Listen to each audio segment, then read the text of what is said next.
I'm back yet again with another quick video. I thought this was very important to actually discuss, as a lot of patients are actually being mismanaged because of intravascular fluid either overload, or you're not giving adequate amounts of intravascular fluids and patients actually end up dying. So I decided to put this video up together. It's a very huge, broad topic, but I managed to at least summarize it to the important things. Let's talk about IV fluid resuscitation.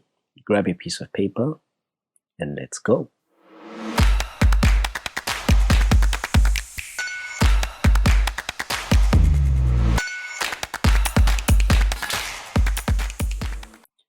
Hello and welcome to MK's Medical Review Series. My name is Dr. Moses Kazevu. This is a series on my YouTube channel where we look at medical topics in depth. Today we're going to be looking at IV fluid resuscitation.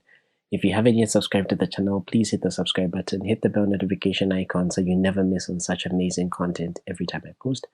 Grab a piece of paper, grab your pen, and let's go.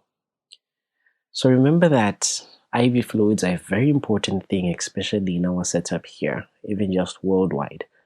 A lot of patients actually get prescribed IV fluids, and it's one of the cause for concern because a lot of patients are either overhydrated or a lot of patients are left in shock for a very long time and they end up actually demising.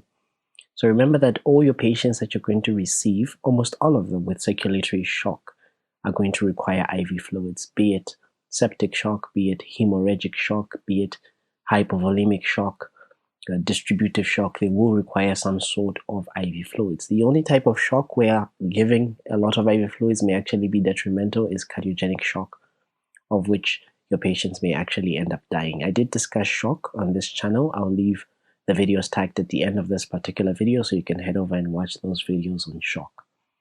Remember that we're often going to give IV fluids to patients that have this intravascular volume depletion. So it could be patients that have sustained some sort of trauma, or they have some sort of hemorrhage. Maybe they had an RTA, a road traffic accident. Maybe they sustained a fall. Maybe they sustained an assault and they're bleeding. They're losing intravascular volume. And remember, this intravascular volume is required to maintain your blood pressure. It's required to maintain your circulatory function. Or it could be in patients that are having losses of fluids like diarrhea, or those patients that are sustaining heat stroke as well, headed into the summer weather. So remember that once you lose this fluid from your intravascular compartment, there are going to be some compensatory mechanisms that are going to come into play. Almost immediately, your vessels will begin to vasoconstrict. Then after some time, you're going to get some shifts in some of the fluid from the extracellular space to the intravascular space. This usually takes us several hours, which is why when someone comes in and they're actually bleeding, at that particular moment, if you were to check their HB, it may be normal.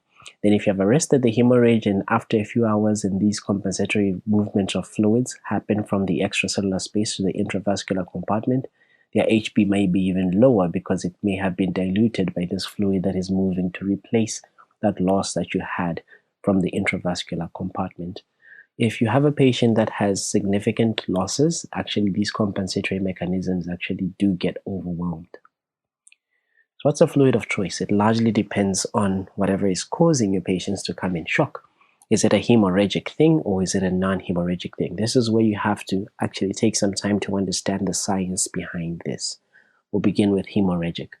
So remember that when someone is bleeding, they're losing red blood cells. Red blood cells have a protein in it that's known as hemoglobin, which carries oxygen to the tissues for the purpose of metabolism. So as this person is bleeding, they're losing these red blood cells, so the oxygen carrying capacity is greatly reduced. But remember that the body is going to sense this, and when organs in the body like the kidneys are hypoperfused, it kicks into play some compensatory mechanisms. The sympathetic nervous system is stimulated. The renin-angiotensin-aldosterone system is kicked into play. Long story short, cardiac output is going to increase. Your heart rate is going to increase. There's going to be some sort of a peripheral vasoconstriction. So this increase in your cardiac output is meant to actually maintain your oxygen delivery and therefore oxygen extraction at the tissue level.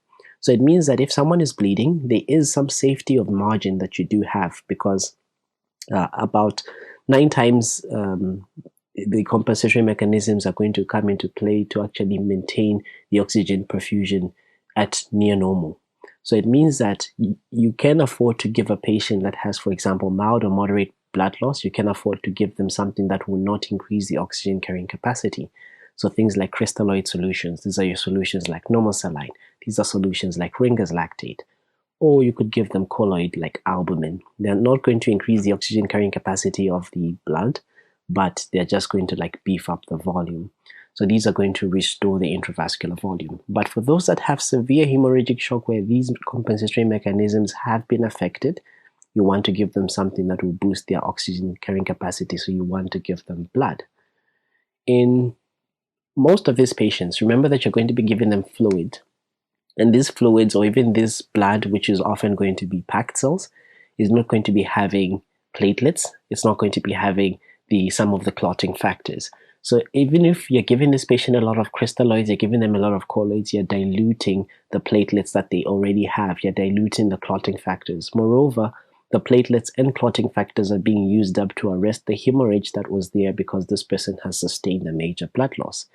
So it means that you have to replace the platelets, you have to replace the plasma quite early on. So we use a ratio of 1 unit of plasma for each unit of blood cells that you give and for each unit of platelets that you give. So you should give 1 of each. This ensures that you don't have any dilutional or consumptive coagulopathies that may tip your patients to go into DIC.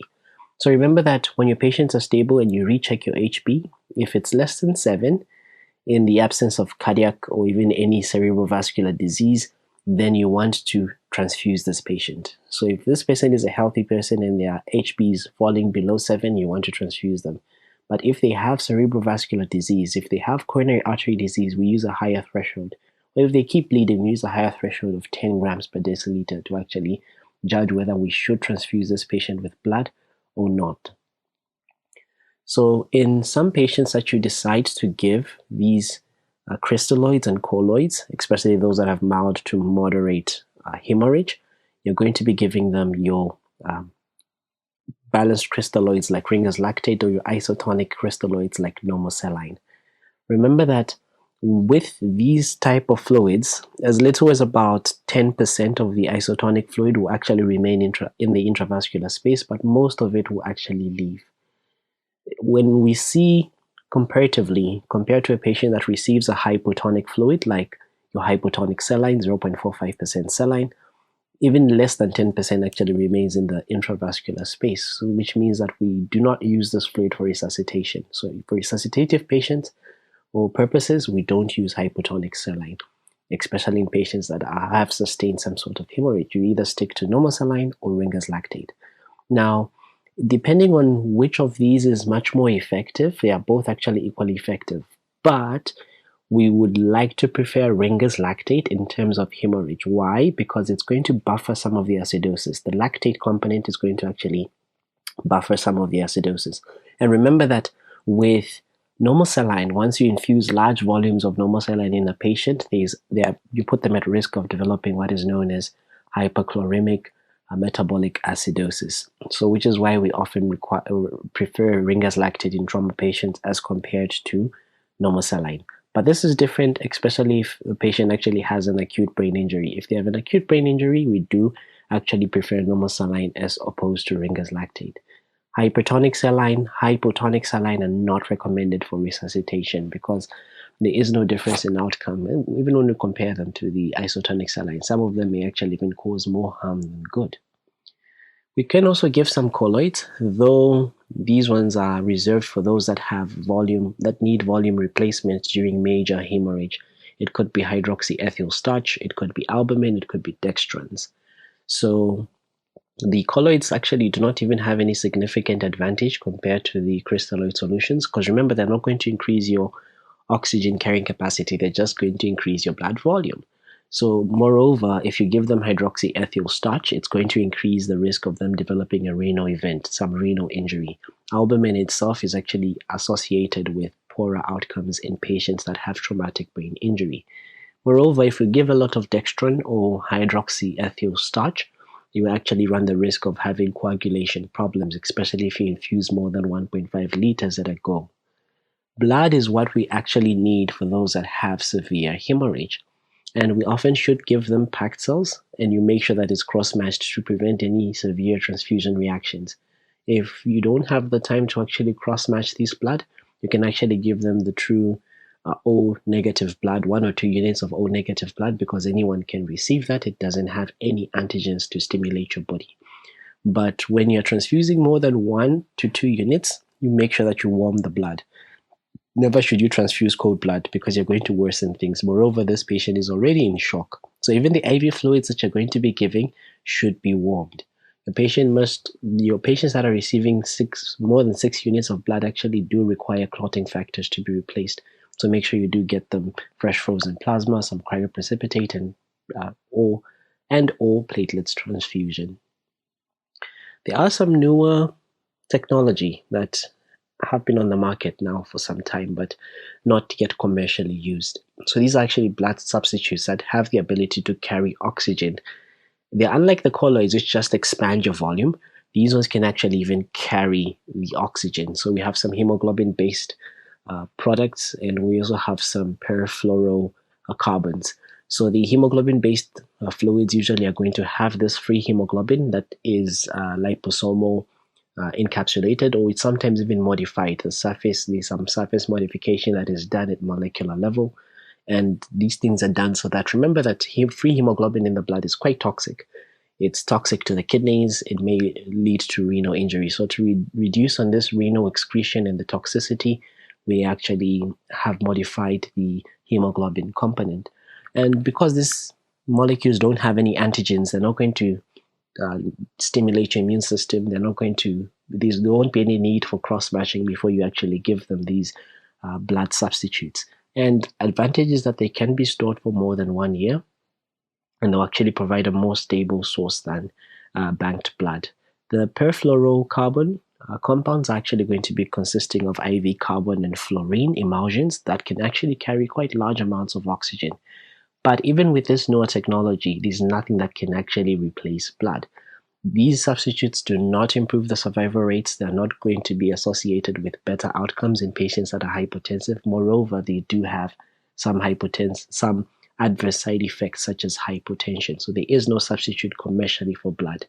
If we can actually discover some technology that works exactly like blood and we can actually manufacture it, it will actually be quite life-changing in our setting. So in terms of non-hemorrhagic causes, what is the fluid of choice? So usually we stick to isotonic crystalloids. These are often preferred, especially for those that are intravascular repleted, those that are in shock, those that are hypovolemic. Colloids generally are not used for non-hemorrhagic type. So often you may get a fraction of patients that come in and they are dehydrated, though they are not in shock, and they have some intravascular volume depletion. You may also get some patients that are dehydrated, but they have adequate circulatory volume, and typically they're not in shock. So these are patients that may need free water, or they have a free water deficit. And to replace this, these are patients that may receive hypotonic solutions like 5% dextrose in water and 0.45% saline, though this is not a common thing to actually see, but most of your patients will often require isotonic crystalloids. So how are we going to give these fluids, whether it's hemorrhagic or non-hemorrhagic? All of them must be given IV. And remember, at all costs, make sure that you actually treat the underlying cause. If you haven't addressed the underlying cause, your patients will still die. Despite you even giving adequate amounts of fluids, your patient will still die. So on this slide here, I put some different cannula sizes. So from 14G to 24G, you have the yellow, the blue, the pink, the green, the gray, the orange. So this is the smallest. This is the biggest. I doubt you've seen this in our setup here, but we do have the gray one. We do have the green one. So we usually advocate to either put a 14G, which is an orange, or a 16G, which is a gray, but we often don't have these commonly in most of the wards. What we do have is a green cannula, so you can actually put a green cannula. But for those patients that are at risk of actually having their blood being drained out, you can actually insert a central line, because this will actually cause the fluid to move into the system a bit much faster. You could use an 8.5 French central venous catheter, and it can actually even infuse 1 unit of packed cells in less than 5 minutes. So sometimes you can use this in together with an infusion pump, where you can actually push in about 1 liter of crystalloid in about 10 to 15 minutes, and even 1 unit of blood in about 20 minutes. Because remember, you want to infuse these boluses, especially in adults, very quickly. So sometimes you may not have the infusion pump. So in departments where like you're in an emergency, or rather an admission medical emergency ward, and you don't have infusion pumps, you can actually even typically just be squeezing the bag there and pushing in the fluid as quickly as you can. So the patients, how much are we going to give them? So typically they do require some IV fluids, and they'll tolerate even maximum infusion rate because they have already lost a lot of this intravascular volume. As long as it's not a cardiogenic type of shock, all the other types of shock, you want to give IV fluids initially and give them quite quickly. So we often give them as boluses. We can give them one liter of a bolus of crystalloids in adults. In children, we usually give 20 mils per kg. Remember, it's a bit different in children because the bolus in children should be given a bit slower. So often we give it over 1 hour. But in adults, we actually give it very quickly. Within 15 minutes, that bolus must actually have gone in. If they are having hemorrhagic shock or it's because of bleeding, you could even give them some colloids at 5 to 10 mils per kg, or even packed cells at 5 to 10 mils per kg. Once you give this bolus, you reassess. You check your vitals. You check that your BPs. You check your MAP. You check your capillary refill time. You check your oxygen saturation. You check your urine output. If you have catheterized your patient, you should note some improvement. Of course, these markers, some of them may not be so reliable, but you should see some improvement. If the patient is improving, you may decide to repeat the bolus. And even depending on whatever response you get, you may decide to repeat the bolus. If you repeat the bolus and it's not working, you reach a point where you now have to decide if you want to use some of the inotropes and vasopressors, or if you don't want to use the inotropes and vasopressors, but it must be highly individualized for your patients. So your patients that have cardiogenic shock, remember, giving them fluids is quite detrimental. You'll kill them. So make sure that it's not a cardiogenic shock. So for the patients that have this intravascular volume depletion, but they're not in shock, we can actually give them a controlled infusion rate of about 500 mils per hour and make sure that you are closely monitoring this patient and actually assessing the response. For the children that actually have some sort of fluid deficit, you can calculate the deficit and replace it over 24 hours, sort of similar to what we do in burns. So half in the first 8 hours and the other half over 16 hours. So what's the end point and how do we monitor this fluid resuscitation? Remember, it's very difficult to judge or to say, okay, this is the maximum amount of fluids I've given and this is adequate. Very difficult to actually judge clinically, and that's why I said it should be highly individualized. The end point or the end goal of you resuscitating with IV fluids is to actually obtain tissue perfusion. So it's quite difficult to judge just by one single parameter that, okay, this person is adequately perfused, where you're just checking the BPs, because you have to take into consideration a number of things. Even the underlying clinical scenario has to be taken into consideration. However, you may have some surrogate markers that can actually point you towards the right direction, some clinical indicators, and even features of end organ perfusion. And sometimes you could even measure the preload. For example, those that have central lines, you could actually measure your central venous pressure. This may actually help you reach the end point.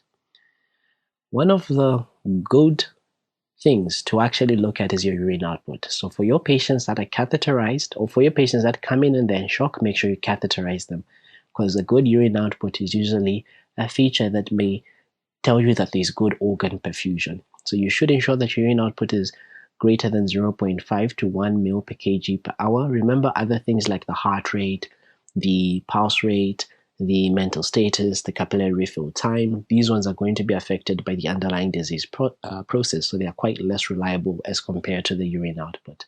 In terms of the map, we can sometimes use it as a rough guide, though it may not be accurate in some cases. Because remember what we talked about at the very first beginning. There is some sort of vasoconstriction.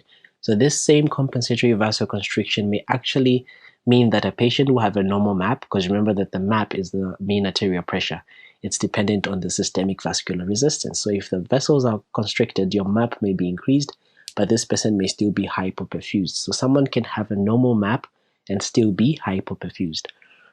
One of the prognostic things, actually A good thing to look at is the serum lactate levels. If we actually see that the lactate levels at 6 hours, 4 to 6 hours, are actually still elevated, that's actually often associated with a poor outcome. So you can measure the levels of serum lactate, and if it's increased, it may reflect that there is some sort of hypoperfusion, or this patient has continued to produce the catecholamines. But remember again, when you adequately resuscitate your patients, your lactate levels may not begin to fall until maybe after several hours.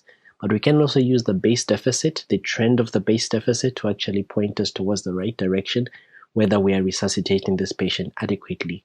But in our setup here, we often just rely on the urine output, we rely on the capillary refill time, we rely on the BPs, on the heart rate, as well as the MAP, because some of these other things like lactate are very difficult to get. Some of these things like the base deficit are very difficult to get, so you just rely on the clinical parameters that you have. Other methods may include things like sublingual tissue carbon dioxide measurements and even near-infrared spectrometry to measure the tissue oxygenation through the skin. And in terms of monitoring, central venous pressure is very important. In our setup here, where I do my practice, usually we can do this only in the ICU because if you need a central line for this. So remember that urine output is not going to give you minute-to-minute changes. It's going to give you changes over a few minutes to hours, not really in that particular moment. So we can use the preload as a helpful guide to actually point us in the right direction in terms of fluid resuscitation, especially in those patients that are critically ill. So remember, your central venous pressure is just simply the mean pressure in the superior vena cava, and is often going to be reflecting the preload that is there in the right ventricle, or what we call right ventricular end diastolic pressure. So your normal central venous pressure is between 2 to 7 millimeters of mercury. That's roughly 3 to 9 centimeters of water. So if someone is sick or they are injured and their central venous pressure is less than 3, it means this patient is volume depleted. They need IV fluids. You can give IV fluids without the risk of you actually overloading this patient. But if your central venous pressure is normal, but you still have some suspicion that this person may be volume depleted, you can give them what is known as a fluid challenge. You may give them 100 to about 200 mils of fluid boluses and then assess how the central venous pressure is changing. So if you get a modest increase in your central venous pressure, so it means that this person is probably volume depleted, you can treat them for hypovolemia. But if the increase is greater than 3 to 5 in response to the 100 mils of fluid bolus, it means that this patient may actually have a limited cardiac reserve. And if you measure your central venous pressures and at any point is greater than 12 to 15, then this means that hypovolemia is highly unlikely. And most of the times, if you're resuscitating your patients and you see that your central venous pressures are greater than 12, this means that you're overloading your patient and there's a risk of actually complications of fluid overload like pulmonary edema. So remember that central venous pressure may sometimes be unreliable, especially in assessing the volume status of the left ventricular function. It usually assesses the right side, not the left side. So the pulmonary artery catheterization can actually be considered, and it's actually more precise when you're going to be using it in titrating your fluid therapy, especially if there's no cardiovascular improvement despite you giving your initial IV fluids. But for your patients that are on a mechanical ventilation, for example, that you have set your positive end-way expiratory pressure above 10 centimeters of water. Remember, this is the pressure that remains in the airways, even at the end of expiration, to keep the airways open. Or even if the patient is having some sort of respiratory distress with pleural pressures that are fluctuating widely, then you must take care when you're interpreting these filling pressures, because they may actually need higher filling pressures to get blood back to the heart, because remember of the cardiac or the thoracic pump and how it works. You sometimes can make these measurements at the end of expiration, and the transducer is referenced to the arterial zero levels, so the mid-chest, and you can carefully calibrate it that way. There are some other methods, such as the ultrasound of the inferior vena cava, the ultrasound of the right ventricle. These can also help to provide you with some sort of status in terms of the volume status of this patient and even the overall cardiac function. But though this actually needs for you to have been trained and for you to know how to operate this, it requires further study for you to do. And moreover, the image interpretation is actually quite subjective and dependent on the individual. Sometimes even if the patient has some sort of underlying complications like a valvular pathology, or if they are using positive pressure ventilation, they may not be so reliable. Now, in terms of patients with traumatic hemorrhagic shock, the way we approach them is a bit different, and the way we monitor them is quite different.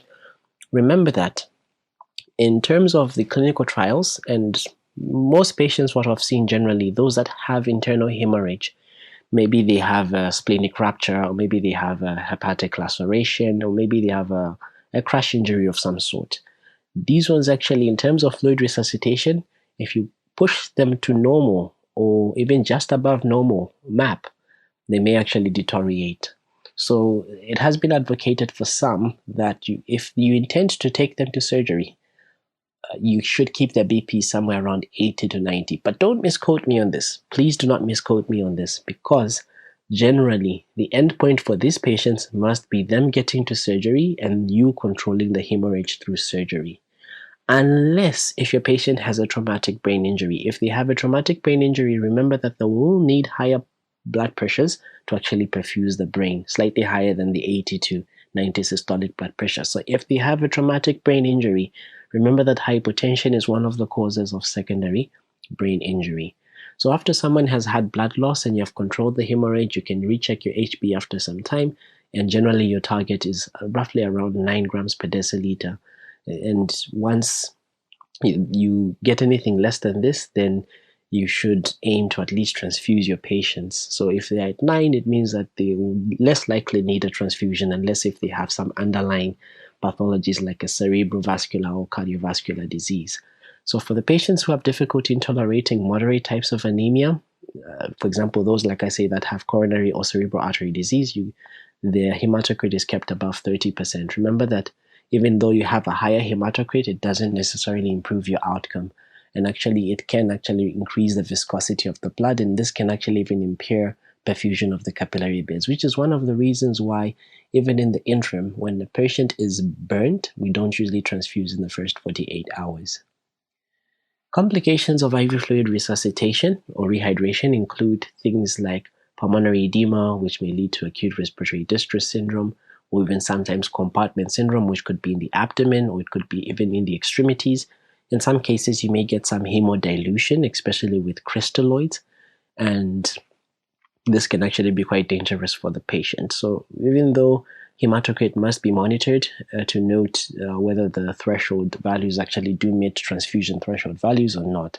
But in the case where you transfuse your patients with blood, there is a low risk of you transfusing them and them getting some sort of infections. Weird story. There was one patient that we actually saw that got malaria for some reason after receiving a transfusion. But in the critically ill patients, it seems like it can actually cause a slightly higher risk of hospital-acquired infections for some reason. So remember that this risk is minimized because we want to give the patients blood that is at least less than 12 days old, such that these red blood cells are more plastic and they are less likely to cause sludging even in the microvasculature. So those are some of the important complications to be worried of. Even there are some other major complications, like for example ABO incompatibilities, which I will discuss in another video. I really hope you enjoyed this video on IV fluid resuscitation. If you did, consider subscribing to this channel, hit the bell notification icon so you never miss on such amazing content every time I post. This was only but a summary. The art of IV fluid resuscitation is actually very, very long and requires in-depth review. We shall do more videos on the channel. If you want more such content, please show some support. To Zambia and beyond, my name is Dr. Moses Kazevu. Until next time, bye-bye.